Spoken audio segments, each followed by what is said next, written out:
Salut à tous, c'est Panda chez nous, bienvenue sur cette vidéo qui aujourd'hui va parler d'hypnosophie, d'hypnose hellmanienne parce que je vais partir sur un sujet que j'ai commencé à traiter dans le chapitre 0 du livre Hypnothérapie de Dave Hellman. Alors, je vous avoue là tout de suite, je ne sais plus si je vous l'ai mis dans la première partie qui est déjà sortie ou la deuxième qui va sortir. Je pense que je vais faire ça la plupart du temps une fois par semaine pour voir si c'est jouable.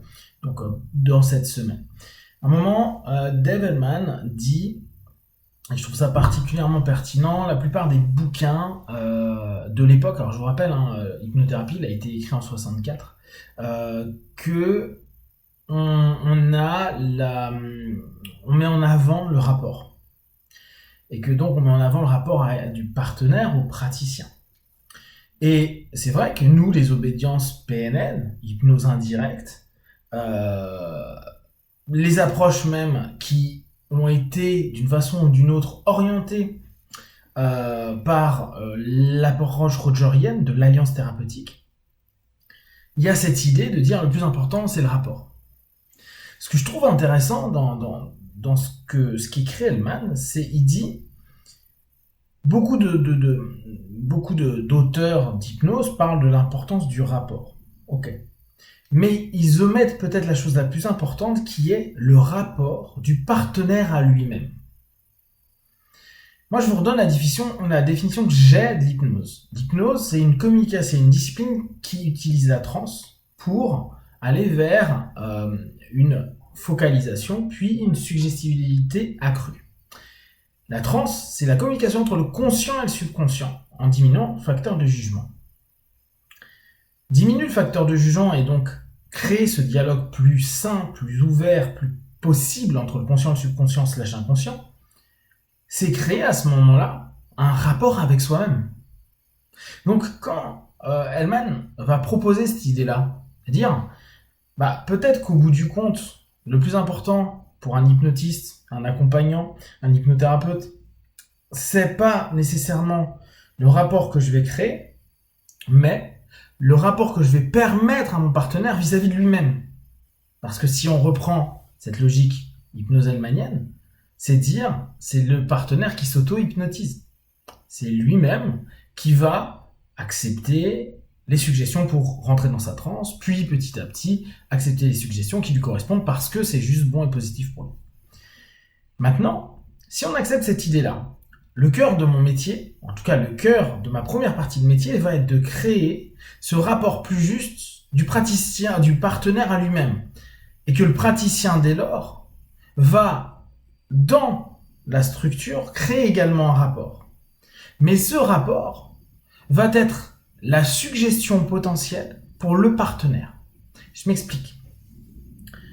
On sait que dans les suggestions, il y a les suggestions directes, les suggestions indirectes, les suggestions verbales, les suggestions non verbales.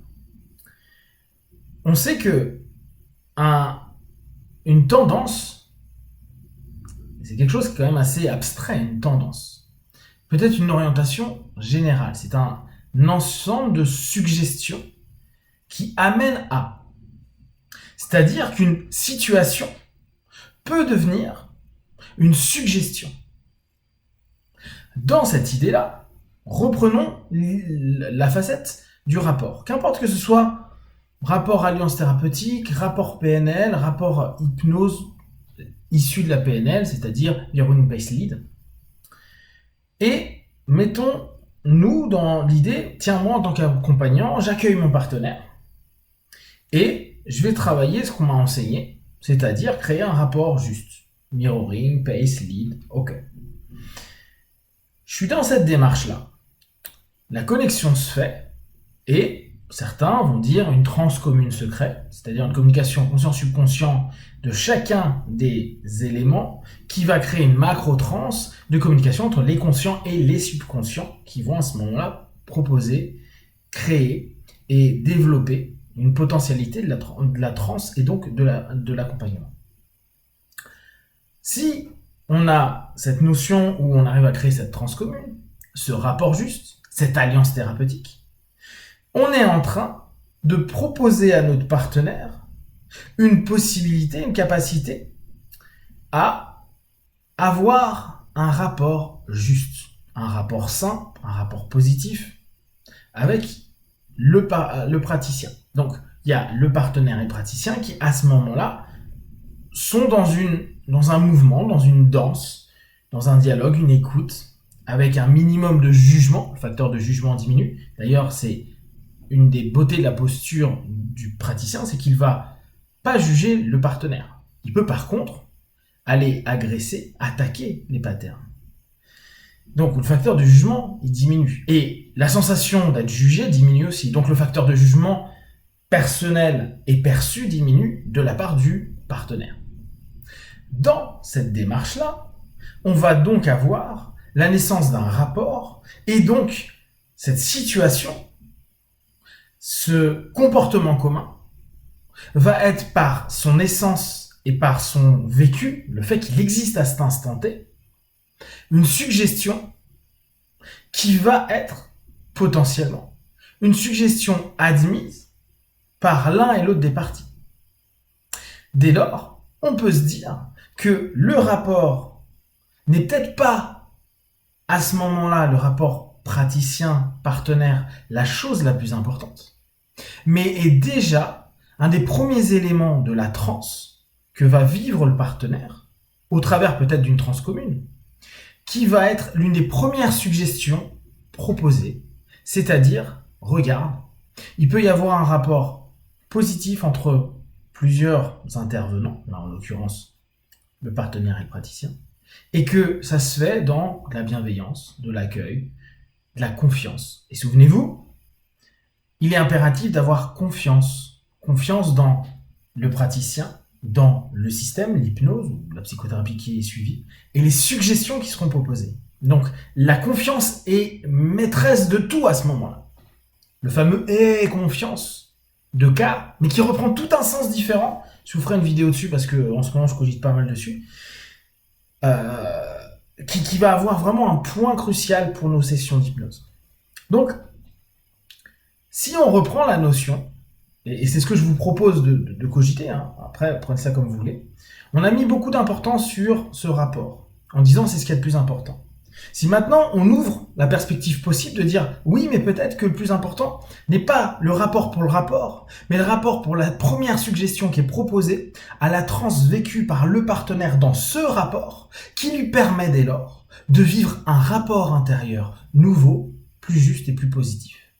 Et si on reprend des notions hellmaniennes que Kine expliquait très bien avec la notion de pyramide, la première suggestion qui est proposée est celle qui sera nourrie pendant tout le processus de la séance.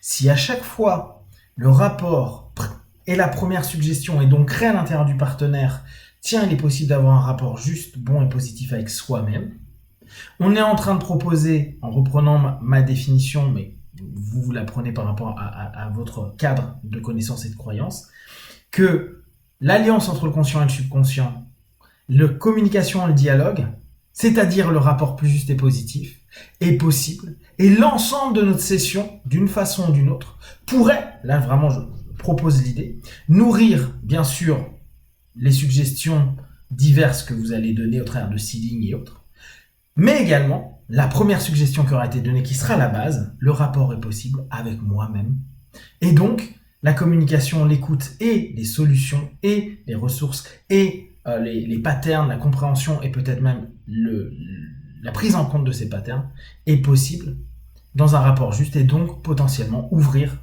des possibilités à une avancée, transformation, changement en fonction de la sémantique que vous avez l'habitude d'utiliser. Voilà, donc si vous avez des questions, des remarques sur le sujet, n'hésitez pas à partager sur Facebook, YouTube, je répondrai le plus rapidement possible et comme d'habitude de tout ce que je propose, ne prenez que ce qui est bon juste pour vous tester, observer, analyser et conclure. One, ciao.